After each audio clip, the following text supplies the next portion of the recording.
Indian blogger নন্দিনীর আরও একটি পর্বে সকলকে স্বাগত। বন্ধুরা, আশা করি সবাই ভালো আছেন, সুস্থ আছেন। মা ষষ্ঠী দেবীর অশেষ কৃপা পেতে কমেন্ট বক্সে অবশ্যই লিখুন জয় মা ষষ্ঠী দেবীর জয়। আজকের পর্বে থেকে জানব এই বছর অর্থাৎ 2026 সালে বাংলা 1432 বঙ্গাব্দে অশোক ষষ্ঠী ব্রত কবে অনুষ্ঠিত হতে চলেছে। জানব পঞ্জিকা অনুসারে সম্পূর্ণ সময়সূচি, ষষ্ঠী তিথি কতক্ষণ থাকবে, ষষ্ঠী পূজার উপকরণ, নিয়ম এবং মন্ত্র জানব। এছাড়াও জানব সন্তানের কল্যাণের জন্য মায়েরা এই দিন কী খাবেন, কী করবেন এবং কী নিষেধ রয়েছে শাস্ত্র অনুসারে। এই সব কিছুই জেনে নেব আজকের এই পর্বে। মূল পর্বে যাব তার আগে ইন্ডিয়ান ব্লগার নন্দিনী চ্যানেলটিকে সাবস্ক্রাইব করে পাশে থাকা বেল আইকনটি প্রেস করার অনুরোধ রইল, যাতে সকল ভিডিওর নোটিফিকেশান আপনারা খুব সহজেই পেয়ে যান।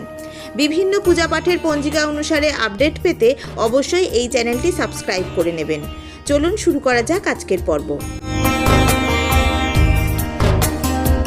অশোক ষষ্ঠী হল চৈত্র মাসের শুক্লপক্ষের ষষ্ঠী তিথিতে পালিত একটি ঐতিহ্যবাহী হিন্দু ব্রত, যা মূলত বাংলা বিহারের মহিলারা সন্তানের দীর্ঘায়ু সুস্থতা কামনা করে পালন করেন।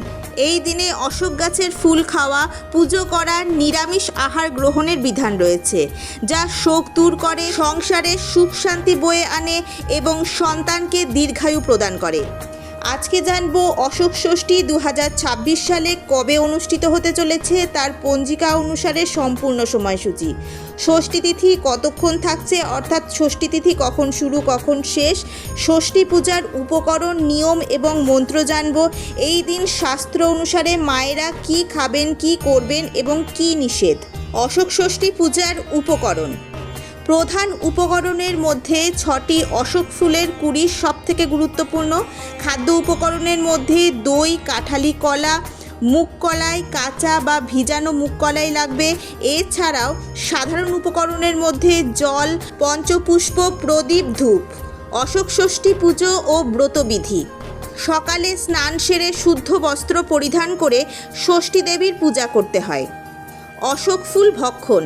পূজার শেষে অশোক গাছের 6টি ফুলের কুড়ি দই, কাঁঠালি কলার সাথে মিলিয়ে দাঁতে না লাগিয়ে গিলে খেতে হয়। উপবাস ভঙ্গ। অশোক ফুল খাওয়ার পর মুগ কলাই খেয়ে সারাদিনের উপবাস ভঙ্গ করতে হয়।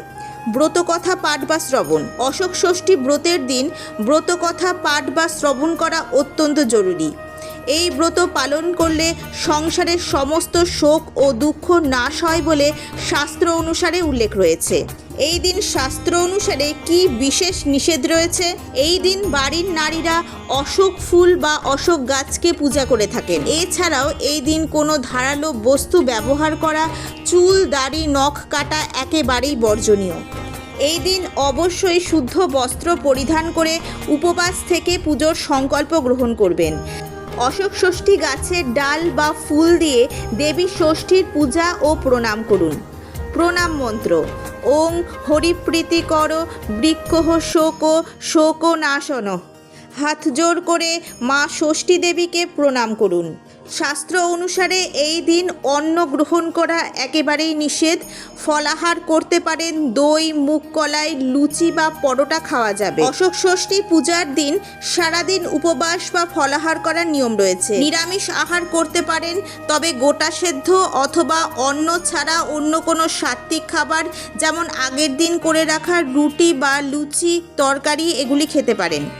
শাস্ত্র অনুসারে কি কি নিষেধ রয়েছে খাবার গ্রহণের ক্ষেত্রে? বলা যেতে পারে এই দিন বাড়িতে অন্ন রান্না করা বা ভাত খাওয়া সম্পূর্ণরূপে বারণ। পোড়া খাবার যেমন বেগুনি বা পকোড়ার মতো ভাজাভুজি খাওয়া এই দিন একেবারেই নিষিদ্ধ। যে কোনো প্রকারের আমিষ খাদ্যদ্রব্য, মাছ, মাংস, ডিম, পেঁয়াজ, রসুনযুক্ত খাবার বর্জনীয়। শাস্ত্র অনুসারে অশোক ষষ্ঠী ব্রতের দিন অন্ন বা চালের তৈরি যে কোনো প্রকারের খাবার সম্পূর্ণরূপে নিষেধ। চালের বদলে লুচি, পরোটা, অন্যান্য নিরামিষ আহার গ্রহণযোগ্য। এবার জানবো এই বছর 2026 সালে বাংলা 1432 বঙ্গাব্দে অশোক ষষ্ঠী ব্রত কবে অনুষ্ঠিত হতে চলেছে, তার পূর্ণাঙ্গ সময়সূচি পঞ্জিকা অনুসারে। ষষ্ঠী তিথি কতক্ষণ থাকছে অর্থাৎ ষষ্ঠী তিথি কখন শুরু কখন শেষ, পূজা কখন সম্পন্ন করবেন। এই বছর অর্থাৎ 2026 সালে বাংলা 1432 বঙ্গাব্দে অশোক ষষ্ঠী ব্রত পালিত হতে চলেছে 24শে মার্চ 2026 বাংলার 9 চৈত্র 1432 মঙ্গলবার। ষষ্ঠী তিথি শুরু হচ্ছে 23শে মার্চ 2026 বাংলার 8ই চৈত্র 1432 সোমবার রাত্রি 9:37 পর থেকে।